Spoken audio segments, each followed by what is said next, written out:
very warm welcome to you wherever it is you're tuned in from, Kenya, East Africa, and around the world. Welcome. This is TECHOVER, the show that discusses all things technology. My name is Brian Giorgettiano, and today we're discussing intellectual property. How do you, as a founder, expose your startup and your idea from IP theft by simply the things that you do? Talking about your venture before you have properly ring-fenced it around IP laws and all that. How do you avoid that? And how do you make sure that you benefit out of your intellectual property in a lifetime? This and so much more on the main section of the interview. But first of all, the tech news of the week.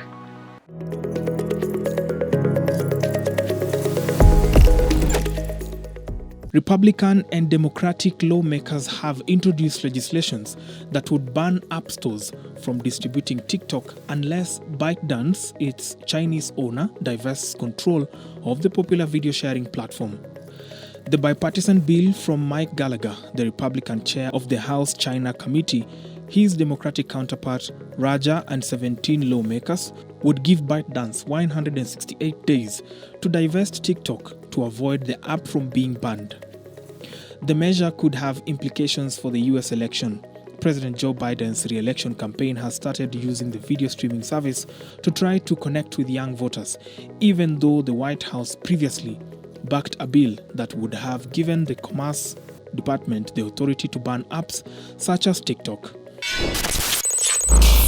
And the Kenya National Innovation Agency, KENIA, has commenced its second round of accelerator program dubbed the Research to Commercialization, or R2C Accelerator Program, targeting institutions of higher learning.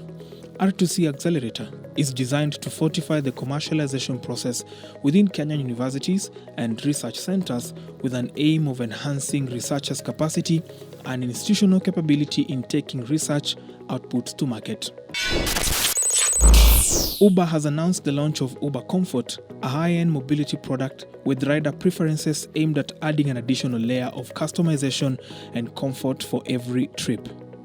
With the new Uber Comfort, riders will experience some of the newest cars on Uber platform. This vehicle boasts of spacious interiors with ample legroom, allowing riders the opportunity to stretch comfortably during their journey. The new rider preferences in-app features allows riders to tailor the ride to their specific requirements by requesting a vehicle temperature and conversation preference. Banks are increasing spending on technology to enhance customer service and fight fraud, pointing to the impact of a growing sophistication in the country's financial sector. Kenya Bankers Association KBA Chief Executive Officer Habil Olaka said the drift is necessary for banking sector to respond to the fast-changing demands of the customers without falling into the hands of digital fraudsters. KBA Banking Industry Customer Satisfaction Survey released Tuesday showed 45.7% of customers preferred fully automated or self-service platforms, including mobile, internet and chatbots for their banking services. Lastly, Elon Musk on Wednesday said X, formerly Twitter, will soon hide metrics for reposts, likes, and replies from the timeline to clean up its appearance in what will be another significant design tweak for the social media platform after last year's change on how X displays links to news articles.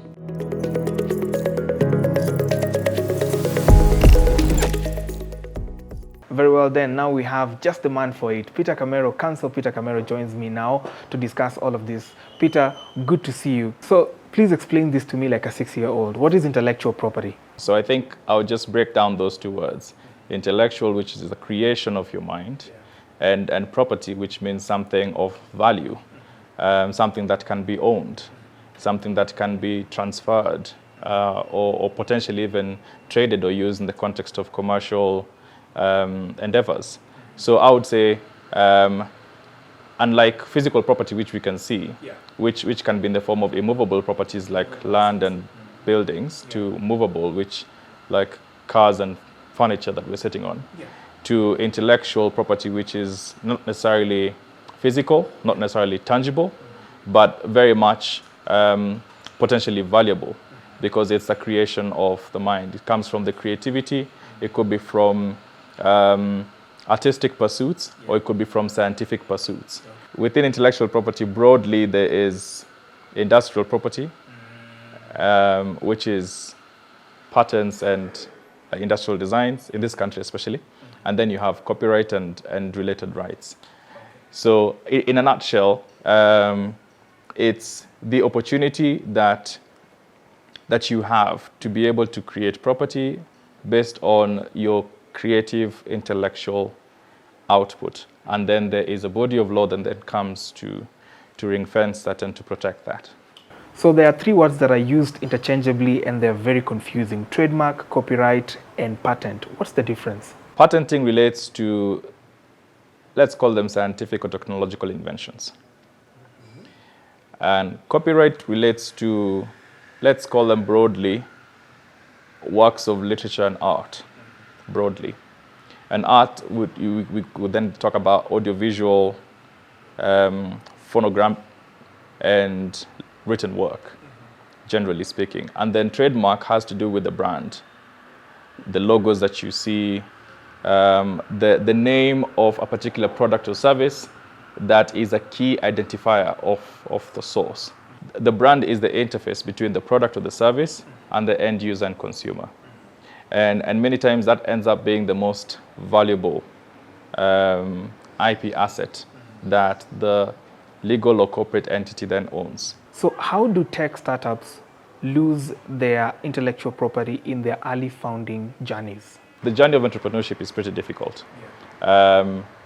Startups are, high stress environments, and it's very difficult. You have a lot of ambitions, but little cash, little resources, and you're looking for leverage. You're looking for runway. You're trying to you're trying to create the resources to get the resources to even create the product or service. Then you have to test it. Then you have to go through whatever regulatory hurdles that relate to putting it to the market. Then you have to sort of register yourself in some way, shape, or form.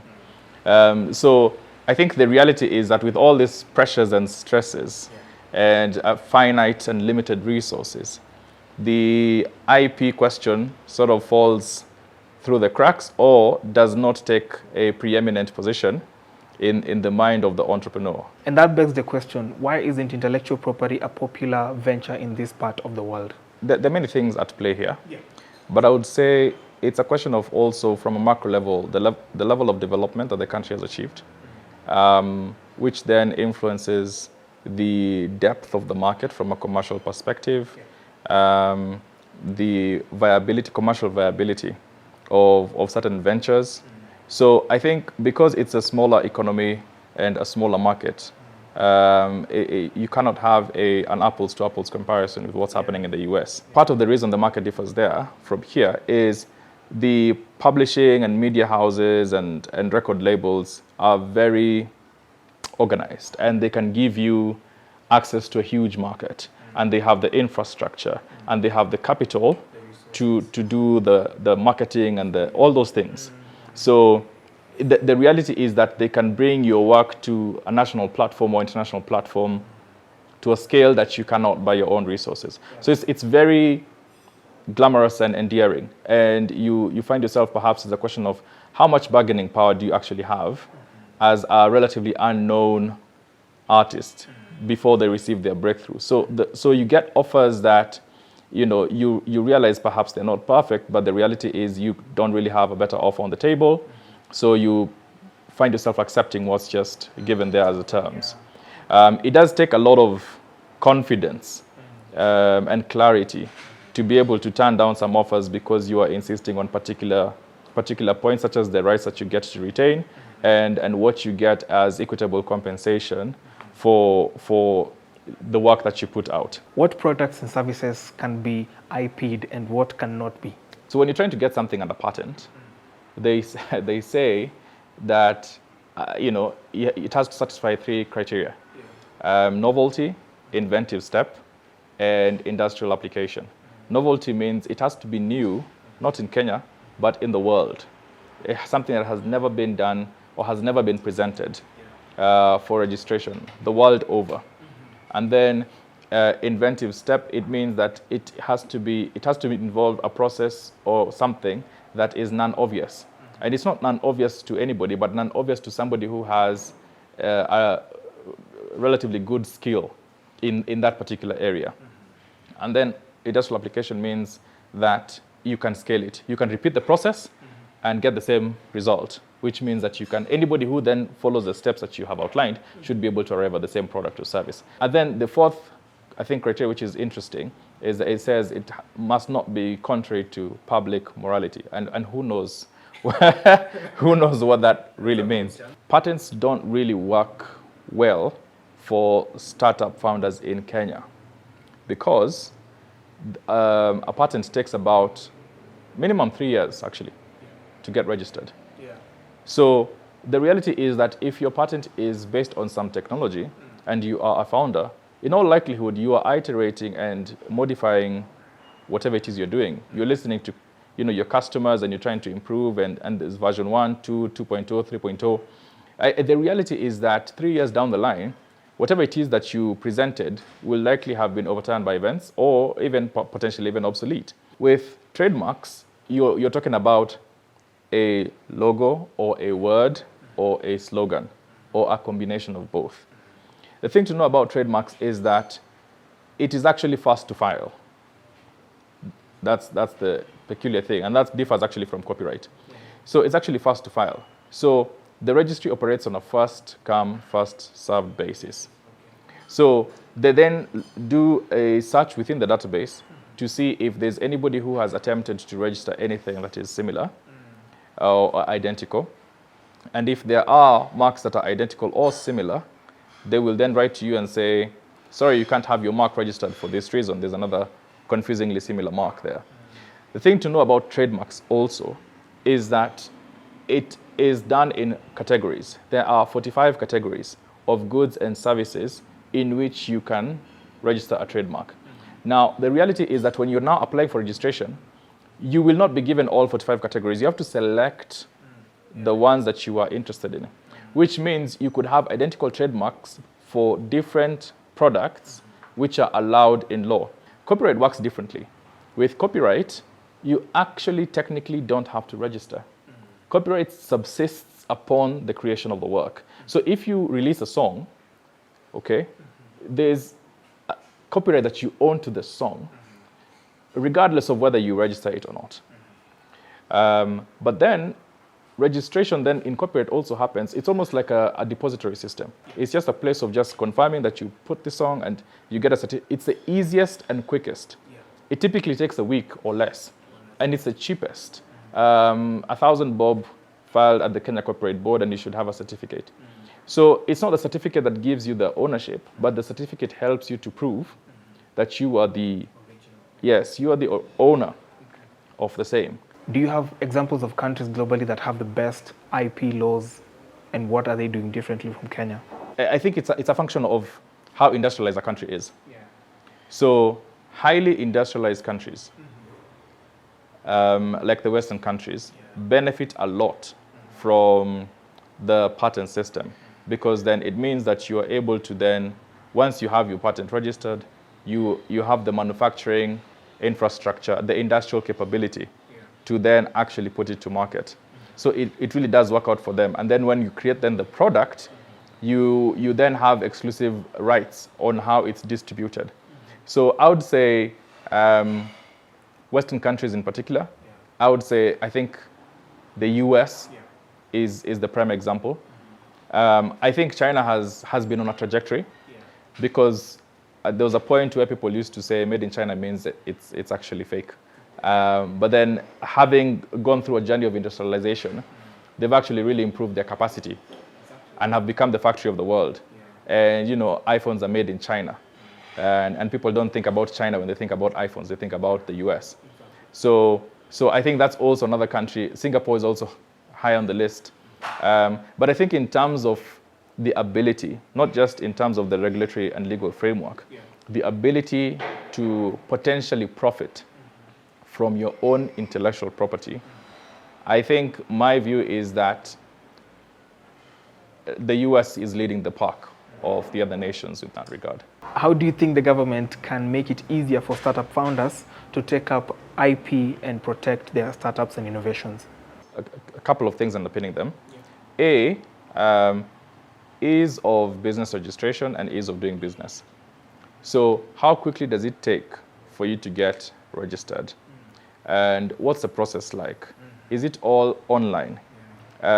So instead of having potentially, especially for SMEs, many different permits, many different sources, all those different places, a way of consolidating some of these requirements and putting them and making them, like a one portal access. And then the other thing is, are there tax breaks, tax incentives for founders? And I think now we are in a very interesting environment as a country because everybody's feeling the tax pressure, basically, cost of living and everything. But I think my argument would be to stimulate growth in certain sectors, people have to be given certain breaks and incentives to operate. And I would argue for tax breaks for SMEs, especially doing tech, especially involving women, especially there's so many things there that can be done to create a more nurturing environment, a more attractive environment. We could have also, I think with the registration process, I think with the Kenya Corporate Board is pretty efficient, but I think a lot could be done to improve the timelines at the Kenya Industrial Property Institute. Trademarks still take around 8 months or thereabouts for the registration to be complete. I think that could be shortened by a lot. I think government services could be made more efficient, which means that the barriers to entry are lower and the route to market is easier and more predictable. So I think those things can actually make a big difference.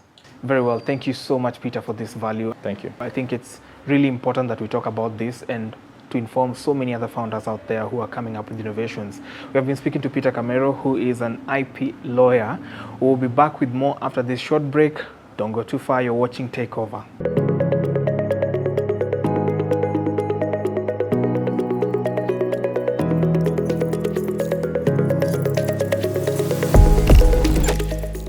Very well, welcome back. Time now for a founder who has listened to how he can prove his innovation with intellectual property, now to tell us what do they have for us this week. Time now for Startup of the Week, and here is our innovator.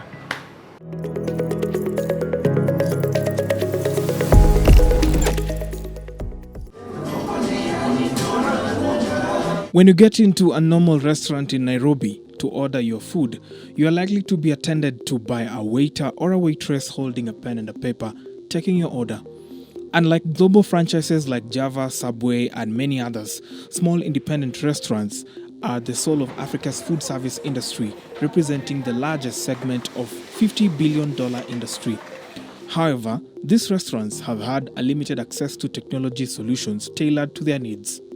This phenomenon inspired Guy Footy and team to come up with Order Africa, a food tech platform with multiple solutions for those restaurants. We noticed that a lot of restaurants in Kenya are using pen and paper to run their business. Now you know, and I know, that running a business off pen and paper is absolutely difficult, very impossible. It's very hard to know what you made. It's very easy to misplace, lose certain things, right? And no one has focused on building software to improve the lives of restaurant owners using pen and paper, right? So what we've built is we built technology along with financial tools to help restaurants grow their business. Before Order, managers at these small restaurants, who often double up as cooks, spent as many as 4 hours a day doing manual reconciliation, inventory management, and other administrative tasks. Interestingly, their experience in Kenya has been a surprising one, despite a few teething problems on understanding the application. It took a lot of training because, as you know, we like to do things the old-fashioned way sometimes, ways that we're comfortable. But after we show the benefits, we tell them, this is how much money you made last week, the month before, or the year before. This is which one of your clerks, maybe, this is how much items you're losing. What's your inventory looking like, right? They start to see the value and the benefits of Order. Competition is tough in the market as many innovators are equally coming up with similar solutions. This forced them to be a cut above the rest in product refinement. Okay, so we build the software. It's, a POS will just do your payments, right? And then, but then what we do is, so we build the menu, we put your menu on the POS system. So that means the entire transaction happens in one device. So when someone pays, you can tell them, hey, you want chapati? Okay, chapati is here. And then they can even pay. And then the M-Pesa doesn't go to another account. It goes on that POS and it tracks directly to your inventory. It tells you which one are your clerks. That means you can keep 100% of all your accounts, all your money on one dashboard. Everything consolidated into one system. But even with what would be termed as admirable success, it is not an easy ride pioneering an industry with minimal tech solutions like food tech. I mean, we're facing challenges like everyone. The economy lately, right? The economy and then the recent taxes, but we've done, even more things. Like if you want, we've already integrated with the KRA, right? We've just passed our eTIMS integration, right? And then some other challenges is just, the education, right? Teaching someone who has been using pen and paper, the benefits, right? Has been, not so easy. But we're now proud to say we have over 300 restaurants in Kenya. In 2022, the food tech platform announced having raised $3.4 million seed round to further digitize food businesses across the continent.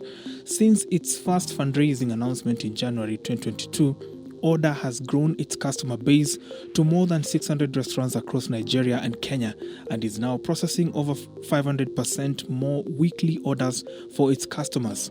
This growth, the company says, is due to an obsession with helping small and medium-sized restaurants run their businesses better. So we're here in Kenya, we're here to stay. And what we're now doing is we're partnering with banks and institutions to make it easier for people to find us. So when you go to our bank later this year, you'll be able to get your hardware, your POS, the order software, and even inventory to help you kickstart your business. Smart Scrapers, a data company, estimates that there are a total of 3,820 restaurants in Kenya as of January 9th, 2024. Reality is, as more restaurants come up and upstage competition, the reality is many of them are yet to digitize and optimize operations. Cost of acquisition such as digital solutions also remain a key concern for the small restaurants. Order hopes to plug these solutions to the market, and that's our startup of the week.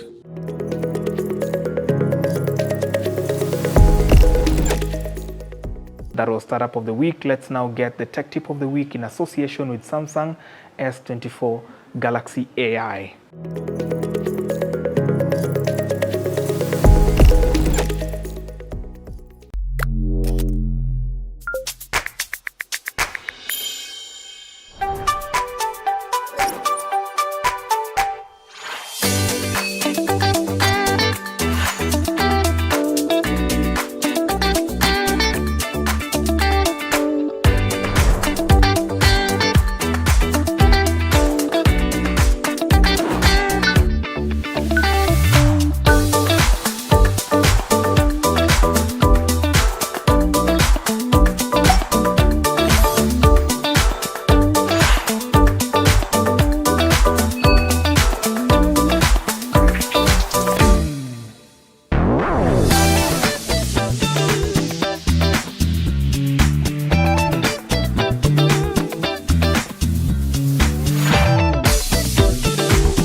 big hand there to Samsung. Thank you so much. That was Tech Tip of the Week, and that's where we wrap up. I hope as a founder you've learned something out of this conversation about intellectual property and how you can safeguard your hard-earned innovation, something you have thought about and put together in code or invented or in manufacturing, whatever it is you're coming up with. I hope you've got the knowledge that will enable you to safeguard your innovation. I am Brian Jojutieno, your in-house techie at NTV, and as always, may tech live forever.